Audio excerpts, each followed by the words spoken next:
To deep dive into that, we're going to have Rajiv Singh, CEO of Rabobank North America Wholesale, Duncan Logan, CEO of RocketSpace, and Nick Faraday from a Food and Ag Research Group. And they're going to have a chat about it. So, guys, the floor is yours.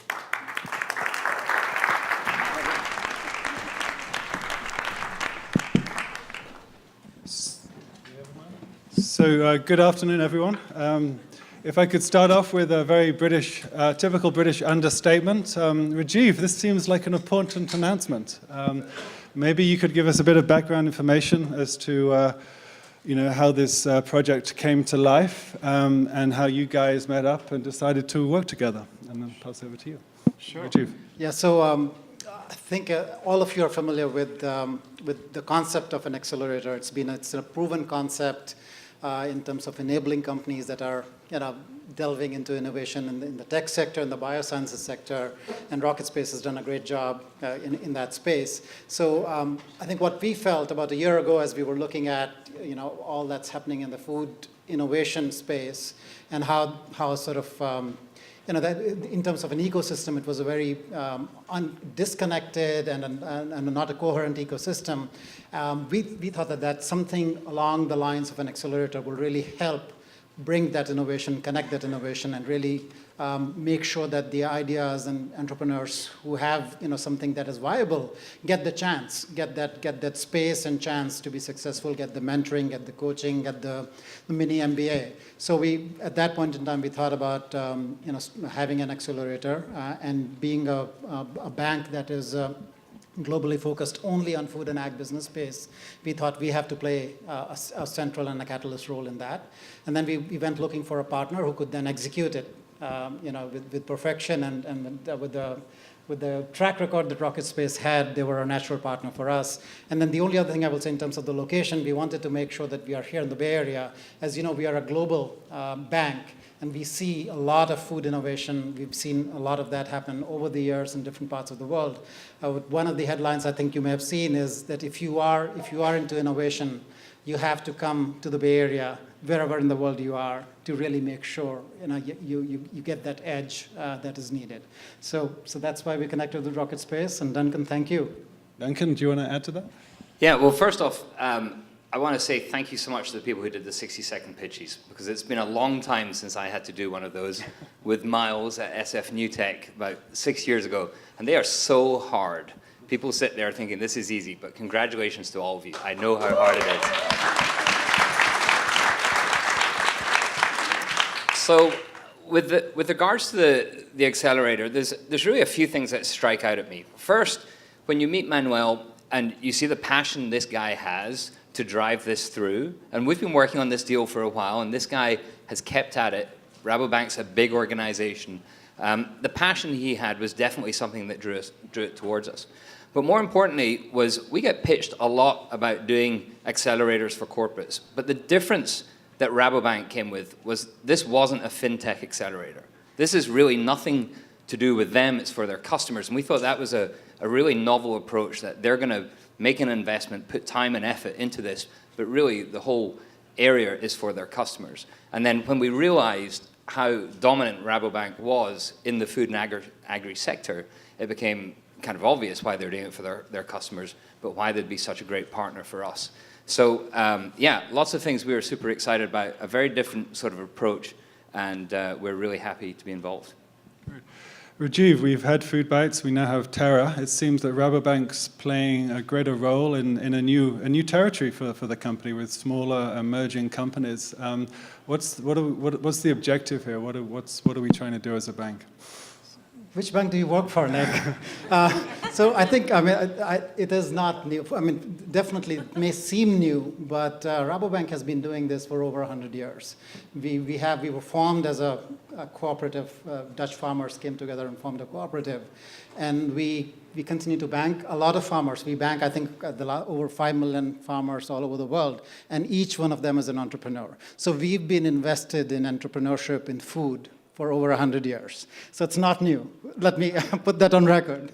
We've got $92+ billion at work in the food and ag sector. So definitely not new for us. It is, as I say, it's in our DNA. But yes, I think this particular focus of doing FoodBytes, having the accelerator, launching Terra here with RocketSpace, is a part of a series of new efforts that we are, trying to bring at this point in time, because we feel that if you look at innovation in the food sector, there were spurts of innovation, and we've been there to see this. At the end of the 19th century, there was mechanization, there was fertilizers, and then there was, in the early part of the 20th century, there was food preservation, there was packaging.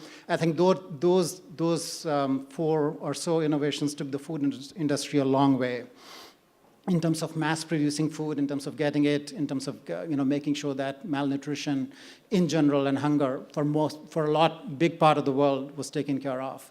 But I think what we have seen more recently, and to give a military analogy, is that there has been a realization that we are facing another crisis.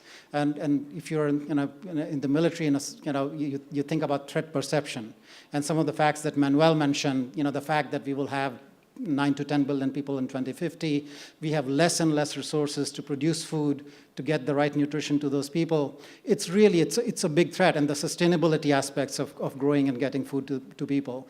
So there's a clear big threat that's out there. And then on the other side, when you're in the military, you think about, okay, if that's the threat, what's the opportunity? If I bring my vessels and try to cross the channel and land at Normandy, what's the prize? Do we win Europe or not? And clearly there's a big opportunity here, because there's a lot with the population growth, there's a lot of disposable income that will be channeled to better food choices, that will be channeled by investors, because there's an obvious economic return to be earned. So clearly the confluence of those two things has come about only in the last couple of years. So we thought this was a good time. And the third thing that has happened is also capital. If you look at investments that have happened in the tech sector and some of the other spaces I mentioned, biosciences, there was a great amount of return that investors have earned there. But if you look at it now, a lot of people are staring at very, very low growth, whether you look at GDP growth, whether you look at investment returns, and they are looking for the next big thing to produce that outsized alpha, the outsized return. And I think the food sector, the AgTech sector is poised to provide that. So we thought there was a lot of things that were coming together for us to act as the catalyst here.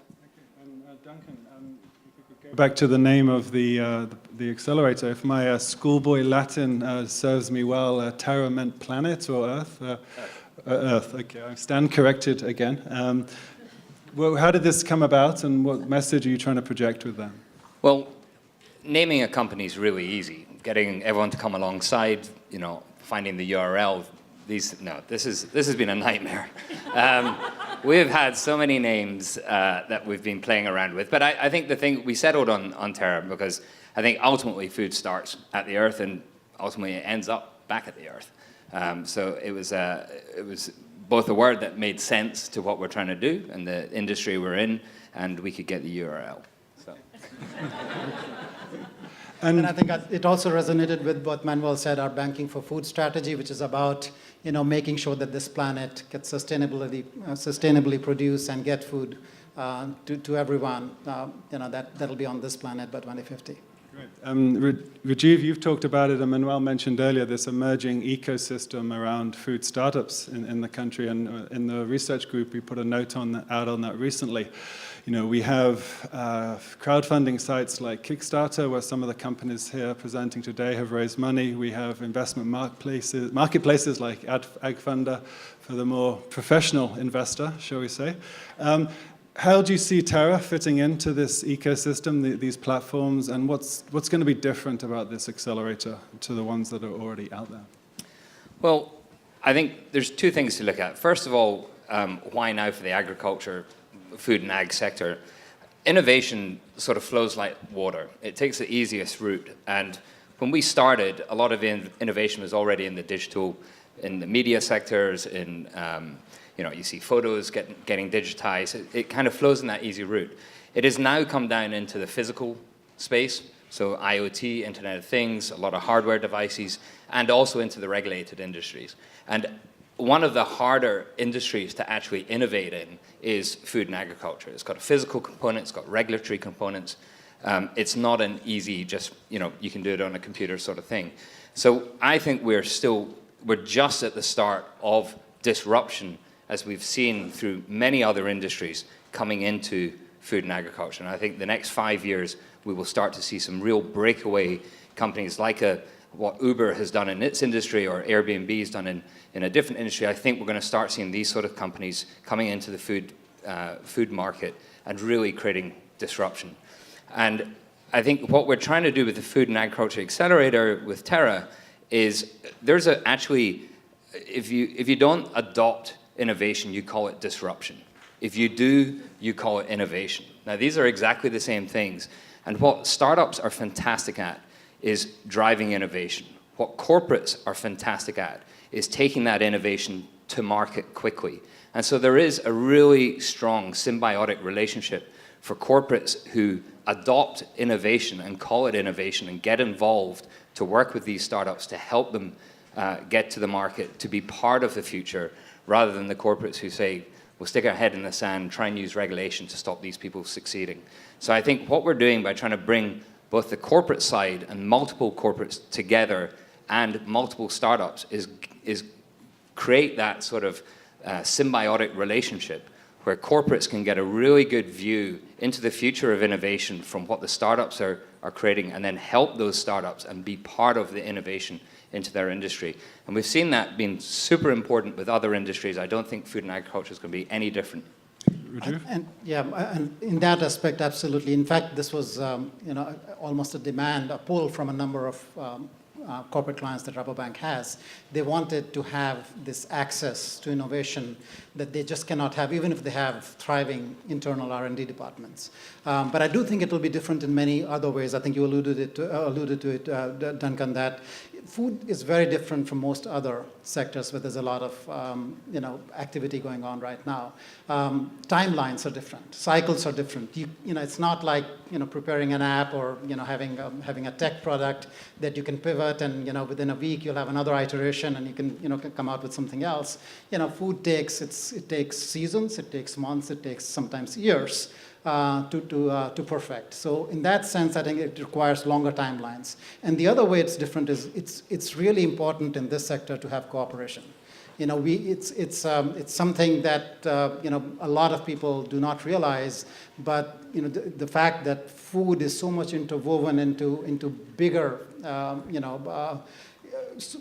causes and social issues like hunger, like poverty, ecology, sustainability, that you really have to make sure, and the global nature of some of these issues, you have to make sure that you're working together, you're cooperating. So in that sense, this is a different sector, and we hope that this accelerator will actually make sure that some of the people who are starting off really realize those differences and then continue to cooperate. So you mentioned some of the other accelerators and other platforms that are out there.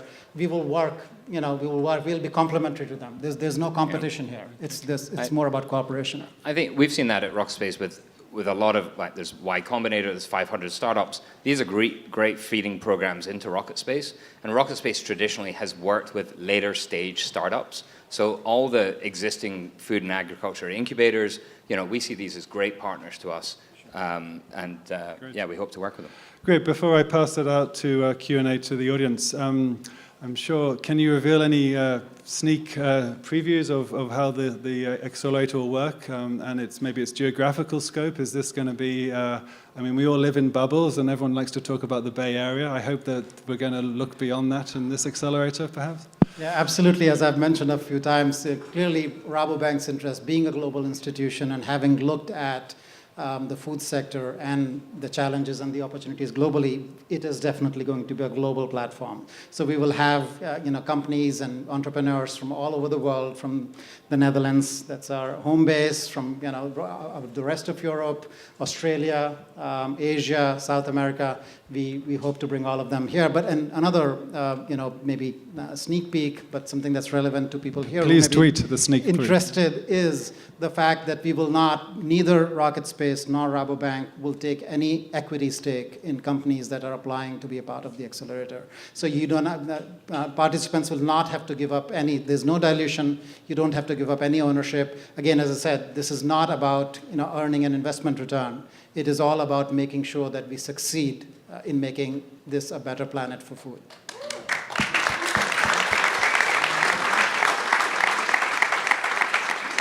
Yeah. I think RocketSpace has kind of thrived on that model of not taking equity. Sometimes when I see Uber now, I kind of regret that decision. But yeah, I think it's it's important that we stay impartial. We're the operator of this. There's going to be lots of corporates involved, but we are the independent operator to bring this together. I think obviously for impact, we're going to focus on the best startups we can get our hands on from anywhere around the world, absolutely, and the best ones which can really link in with the corporates and provide mutual benefit there. But our success really is the success of the startups and seeing some of these great innovations get to market on scale. Great. Well, thank you very much. I'd like to open it out now to the audience. We have about 5-10 minutes for questions. A great opportunity to ask two CEOs what's on your mind. Anyone? Tejal, do you want to start us off? Sure. Do you have a mic? A quick question to both of you. I don't know if maybe people can hear me. What do you think is the most exciting thing that you're seeing actually in food and agriculture today? If you could pick one thing, what's exciting to you? Did everyone hear that? What's the most exciting thing you're seeing in agriculture? Besides Terra and FoodBytes, of course. Yeah. So I'll start, and I'm very cautious at picking out individual startups because if they know I have a favorite, then I'm in trouble. But obviously there's so many issues in the food industry. That means there's so many opportunities. At one end of the industry, we've got people literally starving. We've got a lot more mouths to feed, and at the other end, we've got an obesity crisis that we desperately need to get on top of if we're going to kind of thrive as a nation. Another thing, which is a bit of a personal thing to a Scotsman, who actually, my parents are farmers, is actually food authenticity. So food fraud, being able to know that when somebody says this is organic beef, that first of all, it is organic, and secondly, that it is beef.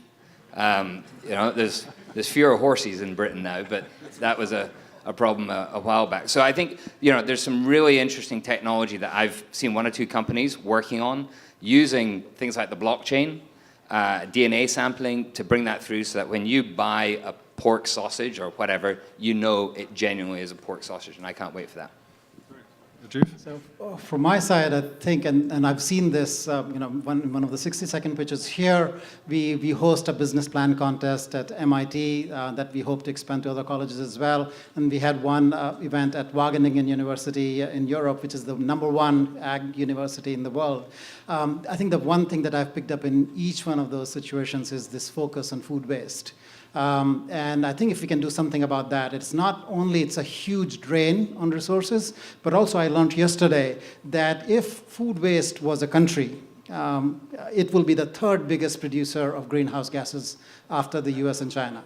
Just the waste. So clearly, if something can be done about that, and lots of people are doing, have bright ideas about it, I think that's something I'll be really excited about. Great. Gentleman here. Do you want to stand up, sir? Maybe we can find a mic for you. Yeah, as you mentioned, there's so many social issues that are associated with food spills, food justice, food sovereignty, food access. How do you reconcile social impact investing with the business growth and the economics that are necessary for successful business? And I think that's a very good question. How do you justify? I think that it takes a little bit. There's always. If there's a huge amount of challenge and social issues associated with a particular, with the industry, let's say, the